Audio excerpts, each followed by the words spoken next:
The last area we'll look at is the design for manufacturability, DFM checks, that we can do within Valor, New Product Introduction, or Valor NPI.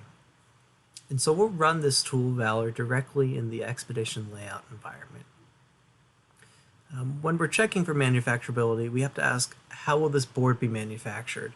Are you sending it to an expensive fab house, or are you using a 3D printer? The answer to that question will greatly influence how you lay out the board. And so with Valor, you can do manufacturability checks, and given which route you pick, you can decide how to get the optimal yield for your board through Valor's DFM checks.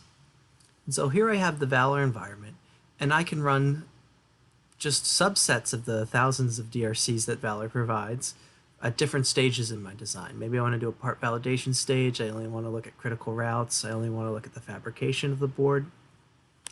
And so when you run this, it will run in the background, and what you'll get is an Expedition DFM tab here in the Hazard Explorer.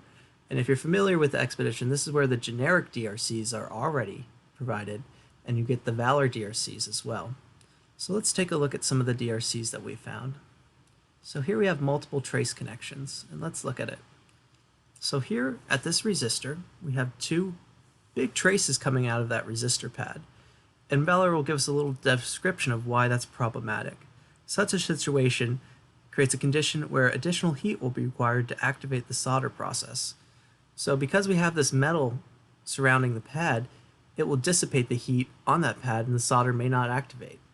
So we may get a poor connection there at R62, and that maybe if that connection is never made, you have boards with lower yield. So that may be something that the designer and engineer want to take a look at. Another example of a Valor check here is string overlap. We can look at, okay, here's the silkscreen layer, and we have some string overlaps here. This is probably just an oversight by the designer. They forgot to modify the silkscreen. But if this got out into the field and someone told you to repair R12 and R23, it might be a nightmare for that technician to fix the problem without being able to read the silkscreen.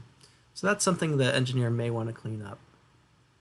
There's thousands of other checks that Valor can provide. This is just two examples. But to ensure high yielding boards, Valor can be run directly in the Expedition client, and you can analyze all these checks and decide if they should be fixed or if you can live with them.